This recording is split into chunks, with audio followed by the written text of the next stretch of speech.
vous invite à vous lever. Je vais lire un passage dans l'Épître aux Hébreux, dans le Nouveau Testament, au chapitre 12.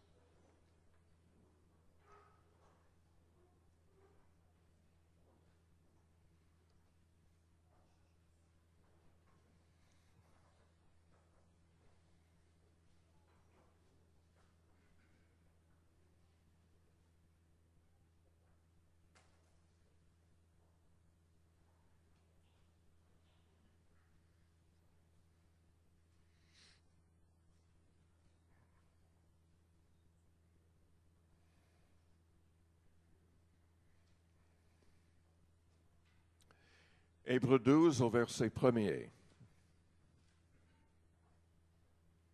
Nous donc aussi, puisque nous sommes environnés d'une si grande nuée de témoins, rejetons tout fardeau et le péché qui nous enveloppe si facilement et courons avec persévérance dans la carrière qui nous est ouverte. Je vais m'arrêter là. Père Céleste, nous te louons, nous te bénissons, nous te demandons d'agir dans chaque cœur et dans chaque vie. Cet après-midi, nous avons tous besoin de toi, besoin de ta force, besoin de ton esprit en nous. C'est toi qui dois nous garder debout. C'est toi qui dois nous aider à être plus que vainqueurs. Seigneur Jésus, nous voulons dépendre de toi. Nous voulons te confesser devant les hommes. Nous voulons être des modèles de foi, de pureté, d'amour. Aide-nous. Aide-nous à vaincre le péché. Aide-nous à ne pas être troublés par les fardeaux de la vie. Nous te demandons ces choses. Au nom de Jésus. Amen. Vous pouvez vous asseoir.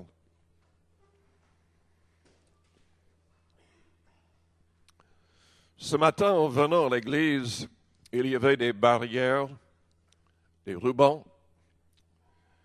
En fait, la ville préparait tout pour un marathon. La Bible nous invite à entrer dans une course, à courir aussi.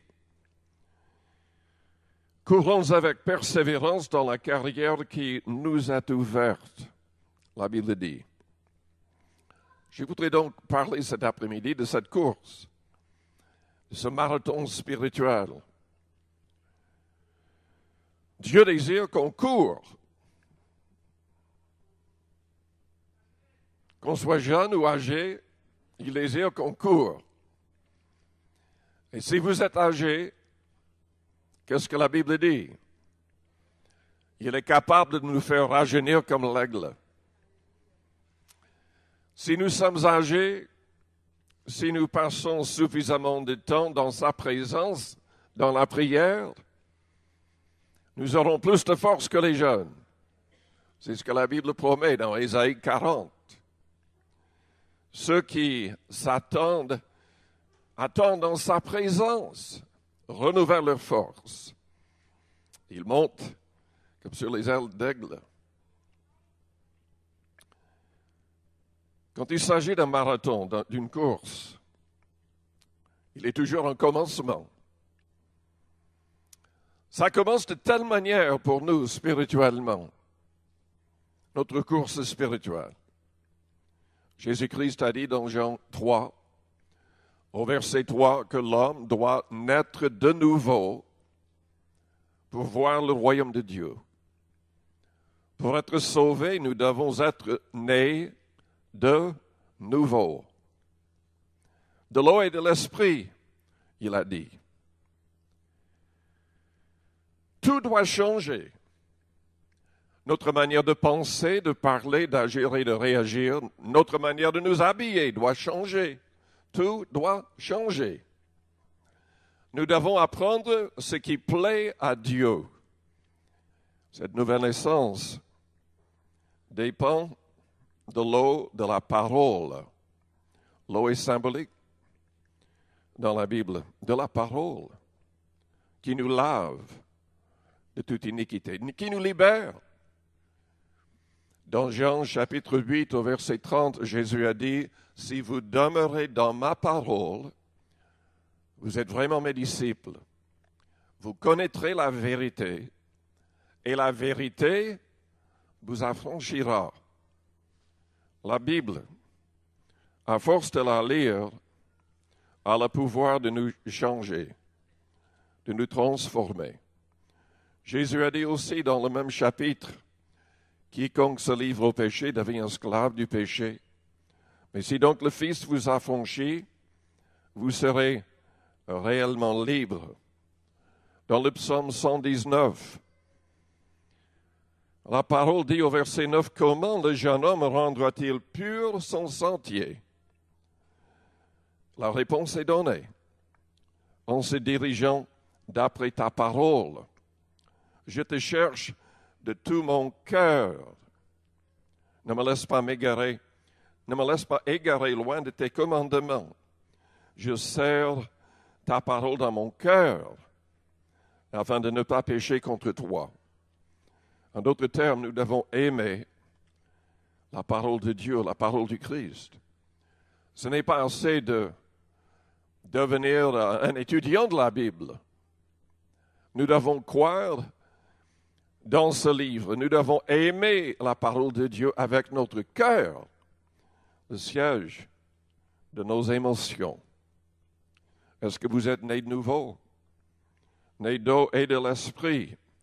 La Bible dit que si quelqu'un n'a pas l'esprit du Christ, il ne lui appartient pas. Ce n'est pas assez de croire en Dieu, de dire que je crois en Dieu. La Bible dit que les démons croient, mais ils ne seront pas sauvés, ils tremblent, car ils savent qu'ils sont condamnés. Qui sera sauvé? Celui qui croit avec son cœur, qui aime véritablement le Seigneur Jésus-Christ, qui est la parole faite chair. Il est venu avec la parole de son Père. Ses commandements viennent du Père. Et si nous aimons ces paroles, nous recevons l'Esprit. Il y a énormément de gens qui croient avoir le Saint-Esprit et ils ne l'ont pas. Ils ont quelque chose d'autre, un autre esprit, ou rien du tout.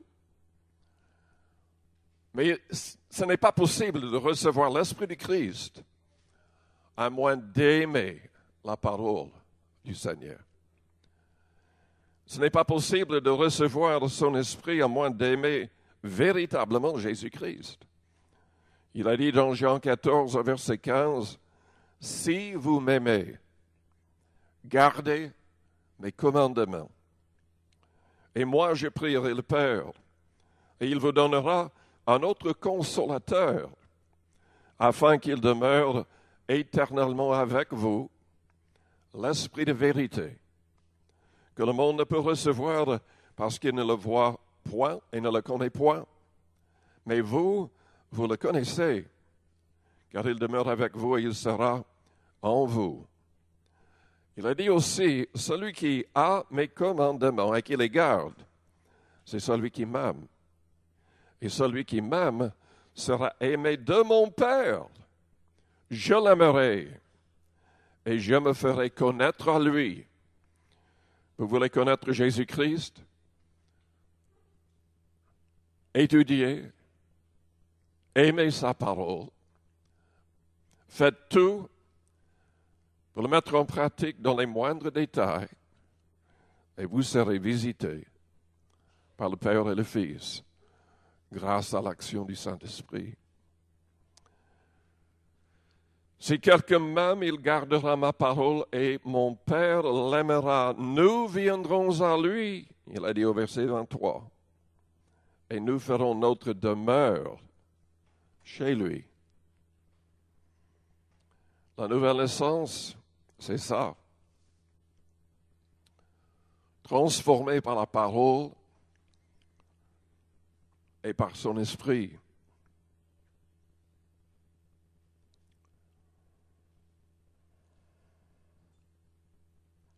Dans Romains, au chapitre 12, au verset 1er, nous voyons que pour entrer dans ce marathon, cette course, nous devons offrir nos corps. Pour courir, il faut le corps, n'est-ce pas? Dans le sens spirituel, il faut lui offrir notre corps, âme et esprit. La Bible dit, je vous exhorte donc, frères, par les compassions de Dieu, à offrir vos corps comme un sacrifice vivant, saint, agréable à Dieu, ce qui sera de votre part un culte raisonnable. Il y a énormément de gens qui viennent dans les églises avec leur parole louent Dieu, mais en fait, avec leur vie, ne le louent pas. Ne vous conformez pas au siècle présent, mais soyez transformés par le renouvellement de l'intelligence, afin que vous discerniez quelle est la volonté de Dieu, ce qui est bon, agréable et parfait. Ce que Dieu veut de nous est très différent de ce qui existe dans le monde. Et malheureusement, il est très difficile, à moins d'avoir vraiment du discernement, quand nous lisons la Bible, de ne pas être trompé par ce que nous avons déjà reçu comme éducation. Il y a toutes les publicités. Il y a une force dans tout cela, nous poussant à être comme les autres dans le monde. Au niveau de nos habits, au niveau de notre manière de penser, de parler, d'agir et de réagir. Mais Dieu ne veut pas que nous soyons comme les gens du monde. Il veut que nous soyons alignés avec sa parole dans les moindres détails. Comme je l'ai dit dans un autre message, parfois les gens arrivent à un niveau où tout est plus ou moins bon, mais ils n'arrivent pas au niveau où c'est encore plus agréable à Dieu. Ils n'arrivent jamais à ce que Dieu appelle la perfection. Jésus a demandé dans Matthieu 6 d'être parfait comme notre Père au ciel. Et il venait de dire que nous devons aimer nos ennemis et pas uniquement nos amis. Nous devons leur faire du bien. Nous devons prier pour eux. Il a dit, soyez parfaits comme votre Père au ciel est parfait. Nous devons donc, pour courir, offrir notre corps à Dieu pour ce marathon spirituel. Nous devons, comme je l'ai déjà dit, être lavés par la parole, car Dieu demande des gens qui sont vraiment purs à ses yeux. Dans 1 Corinthiens, chapitre 6, au verset 9,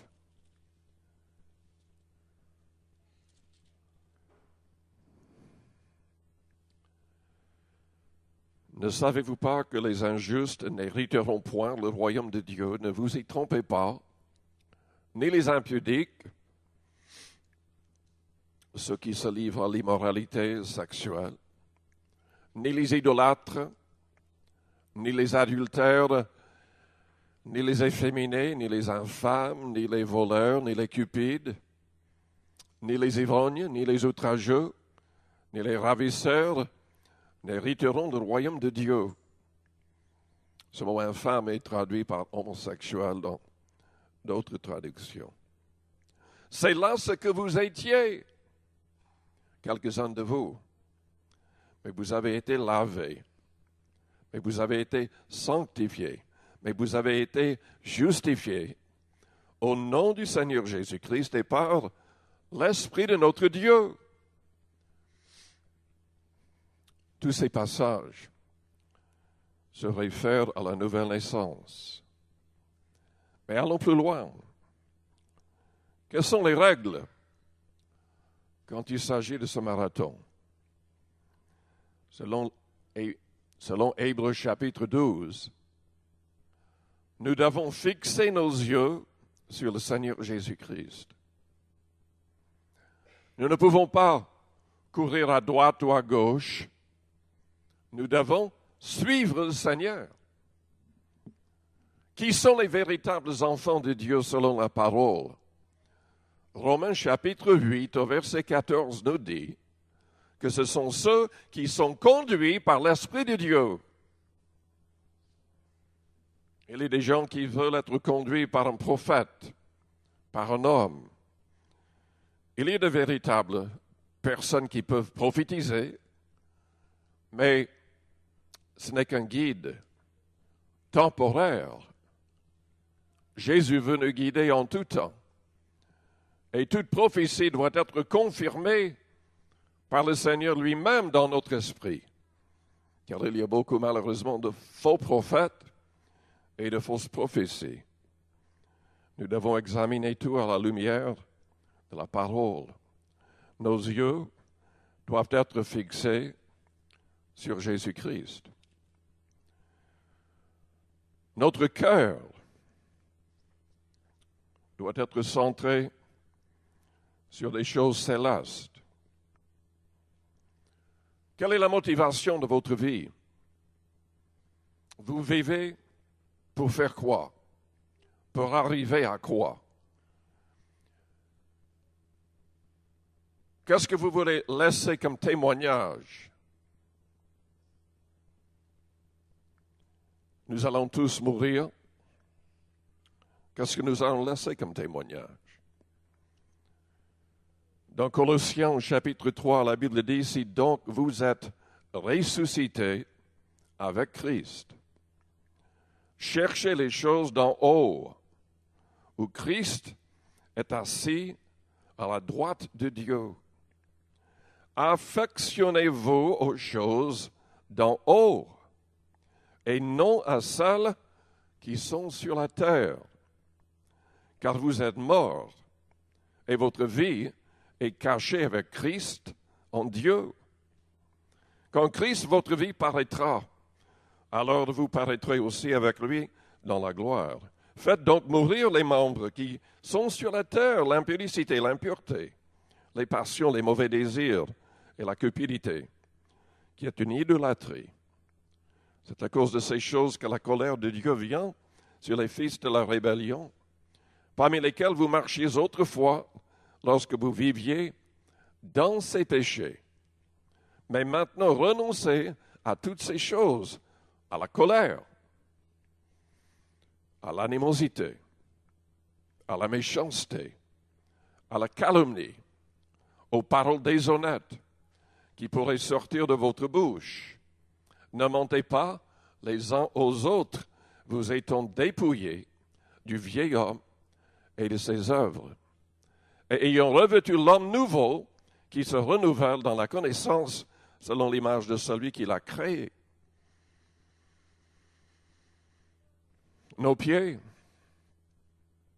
doivent avoir les bonnes chaussures. Il y a des gens qui courent dans les marathons qui paient très très cher leurs chaussures. La Bible parle du fait que nous devons être bien chaussés,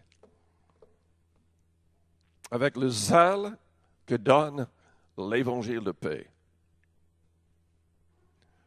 Le Seigneur ne veut pas des gens paresseux. Il ne veut pas des gens tièdes. Il s'est adressé à une église dans l'Apocalypse en disant, « Repens-toi, parce que tu es tiède, je te vomirai de ma bouche. » Parlons du jour du jugement. Nous devons servir le Seigneur avec du zèle. Je n'ai pas dit avec du sel, j'ai dit avec du zèle. Mais nous sommes le sel de la terre, comme la lumière du monde.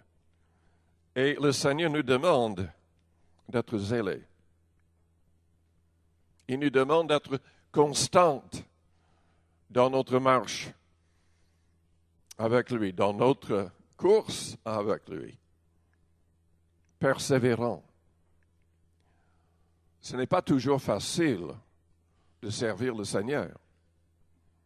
Et le diable sera toujours là pour nous tenter, pour nous décourager.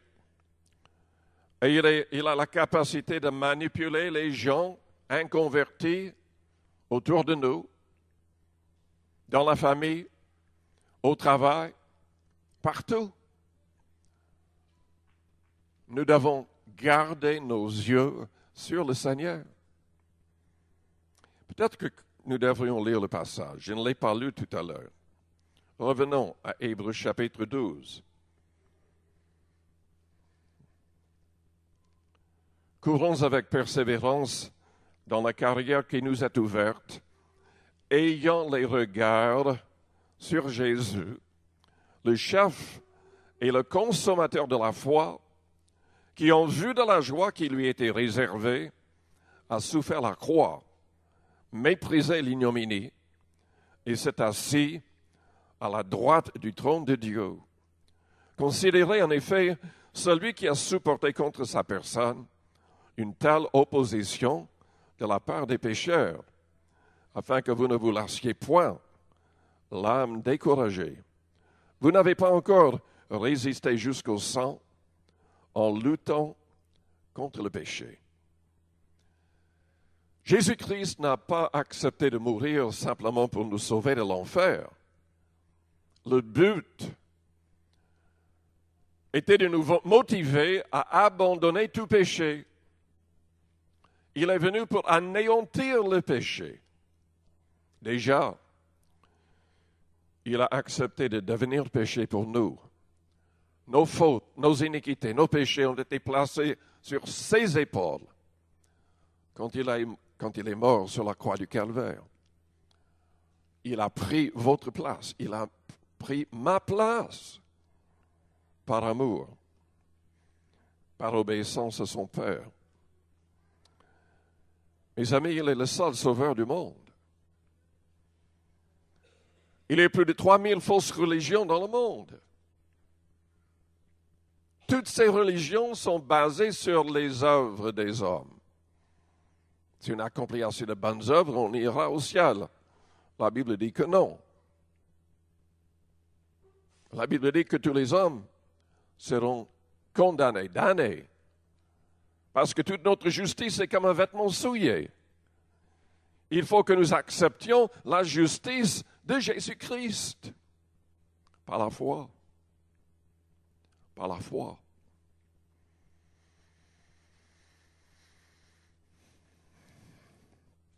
La course est bien tracée.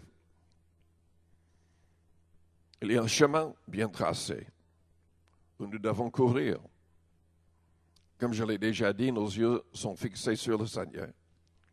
Et il a dit lui-même, dans Jean 14, verset 6, « Je suis le chemin, la vérité et la vie.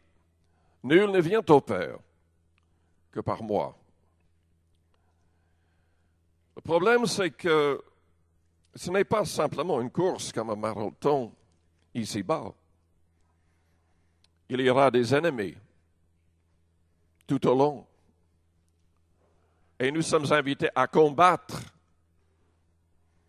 non pas physiquement, mais spirituellement.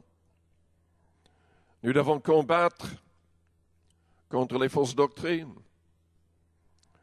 contre les gens qui essaient d'anéantir la vraie foi, qui sont manipulés par le diable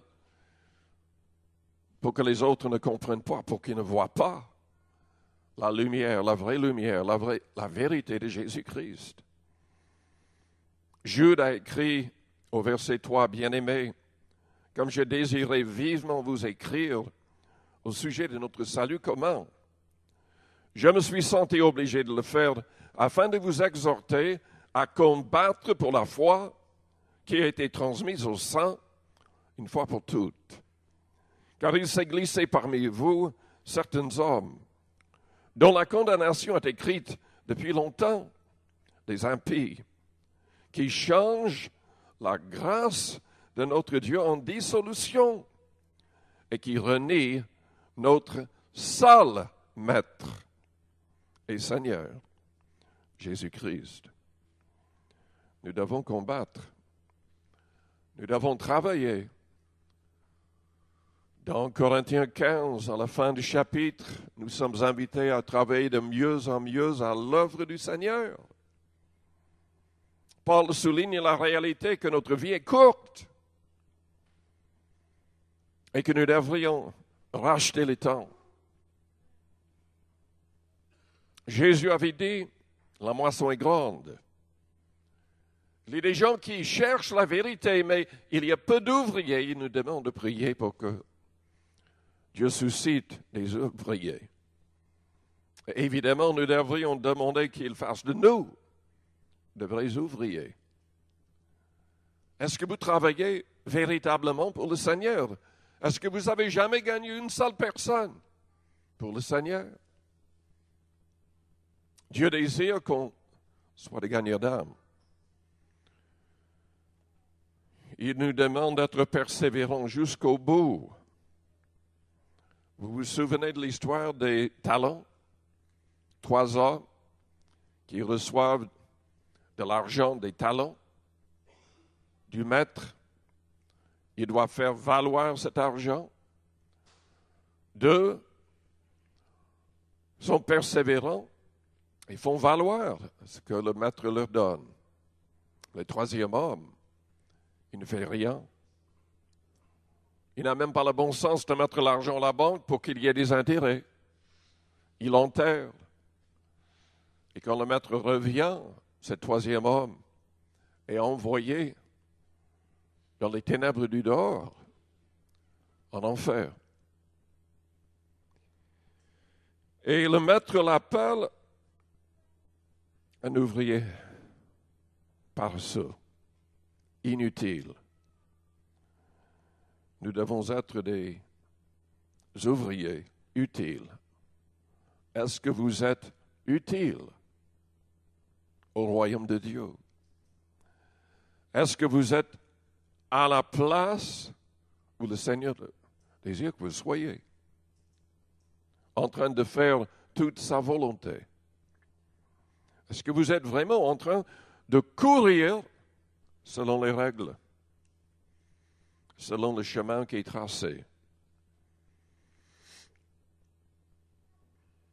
Nous devons annoncer la parole. Pour annoncer la parole, vous devez connaître la parole. Vous savez que la vaste majorité des chrétiens ne connaissent pas la parole suffisamment bien. Quand je suis sur Facebook, en face de faux prophètes, en face d'islamistes ou d'autres,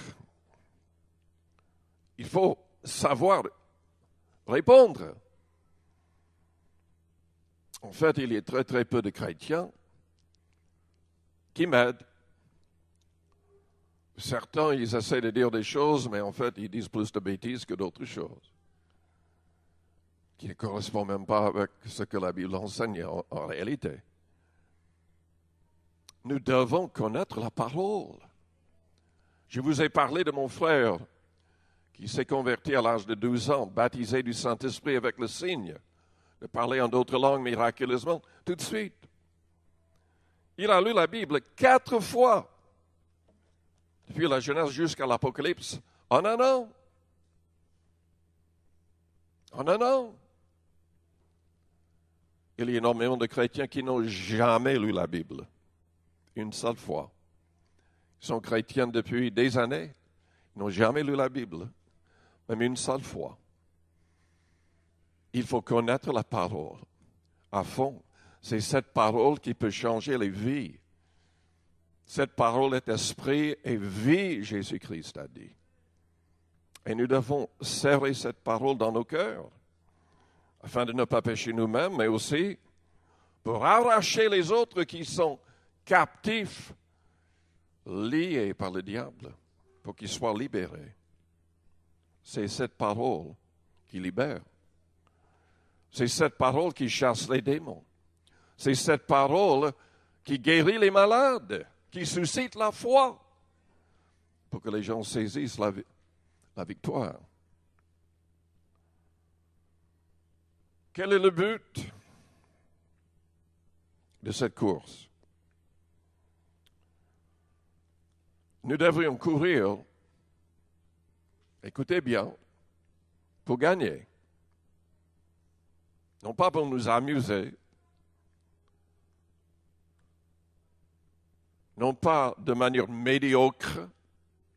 Nous devrions courir de toute notre force afin de gagner. J'ai dit afin de gagner.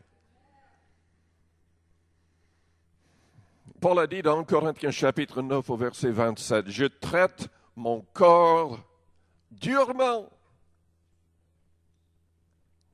afin de ne pas être rejeté. Après avoir prêché l'Évangile aux autres, je le tiens assujetti. » Nous devons vaincre les œuvres de la chair. Nous devons être maîtres de nous-mêmes et ne pas être esclaves de la chair ou des habitudes mauvaises. Paul comprenait que même en tant qu'apôtre, en dépit de sa relation avec Dieu dans le passé, il pouvait être rejeté, car nous devons garder nos cœurs et nos vies en Christ. Nous devons marcher dans la sainteté, selon sa parole. Nous devons accomplir notre appel. Jésus nous demande de prêcher l'Évangile au monde entier et de former des disciples partout. Est-ce que vous êtes en train de le faire? Il y a trop de chrétiens qui ont l'idée, mais enfin, il y a des pasteurs, il y a des missionnaires, il y a des évangélistes, etc., etc. C'est à eux de faire le travail. Pas du tout. Pas du tout. Ce n'est pas ce que la Bible enseigne. Les hommes que Dieu a placés dans l'Église sont là pour aider chaque membre de l'Église à arriver à la stature parfaite de Jésus-Christ. Que nous soyons comme Jésus-Christ, que nous annoncions la parole et que nous puissions aider les gens. Oui, des miracles, des guérisons et tout ce que nous voyons dans le Nouveau Testament. C'est pour vous. C'est pour vous. Dieu a un but dans le contexte de cette course. Nous devons accomplir notre appel. Et le but de la course, c'est aussi les récompenses à la fin. Celui qui gagne est récompensé. Dans Matthieu, au chapitre 5, au verset 19, il a dit, « Ne vous amassez pas des trésors sur la terre, où la teigne et la rouille détruisent, et où les voleurs percent et dérobent. Mais amassez-vous des trésors dans le ciel, où la teigne et la rouille ne détruisent point, et où les voleurs ne percent ni ne dérobent. » Au verset 33, il a dit, « Cherchez premièrement le royaume et la justice de Dieu, et toutes ces choses vous seront données par-dessus. » Dieu désire que nous soyons engagés à fond. Quelle est votre priorité? Est-ce que c'est le royaume en premier? Sa justice en premier? C'est la volonté du Seigneur. C'est ça la course. Et ça se passe quand? Ces courses, ce marathon. Pendant toute notre vie, à partir du moment où nous sommes nés de nouveau. Et je l'ai déjà dit, la vie est courte, trop courte. C'est comme une vapeur, Jacques a dit, qui paraît pour un moment et qui disparaît. Paul a dit dans Ephésiens 5, rachetez le temps. Rachetez le temps. Le diable voudrait nous accabler avec toutes sortes de fardeaux. Et nous avons décidé de rejeter plein de choses dans la vie. Vous n'avez pas besoin de faire tout ce que vous faites maintenant. Il faut choisir des priorités. Rachetez le temps, Paul nous dit. Est-ce qu'il y a des empêchements, des barrières? Oui, un manque de foi. Un manque de foi. Un manque d'amour. Le fait de ne pas trouver une pleine victoire sur le péché. Il y a des gens qui ne confessent jamais tout, qui n'abandonnent pas tout. Nous ne pouvons pas couvrir si nous sommes liés par un tel fardeau, par un tel péché. Oui, il y a des péchés qui peuvent nous envelopper facilement. Nous devons tout faire pour éviter cela.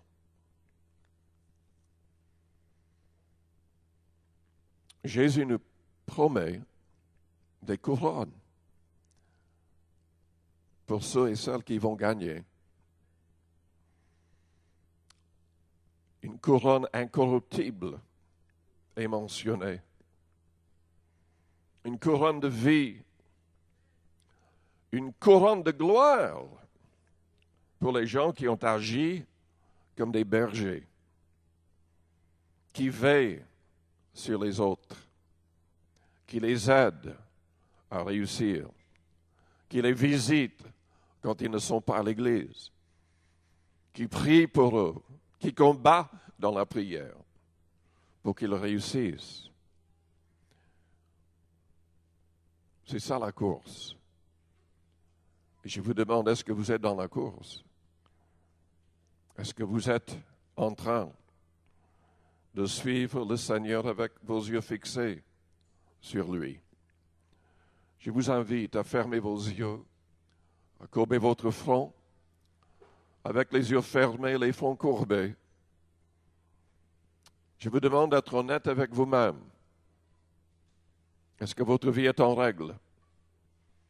Est-ce que vous avez vraiment tout abandonné pour suivre le Seigneur comme la Bible nous le demande? Est-ce que vous êtes en train de courir de manière persévérante avec vos yeux fixés sur le Seigneur, suivant véritablement le Seigneur chaque jour, conduit par son esprit, conduit par sa parole? Si vous ne pouvez pas le dire sincèrement, mais vous voudriez suivre le Seigneur pleinement, je vous demande de me faire signe en élevant votre main. Je voudrais prier pour vous. Si cet après-midi, vous voudriez vous engager avec le Seigneur de nouveau, ou peut-être pour la première fois, pour le suivre pleinement, vous voulez vous engager dans ce marathon et vous voulez gagner, faites-moi signe en élevant votre main. Je voudrais prier pour vous. Merci, oui. Plusieurs personnes. Je vous invite tous à vous lever.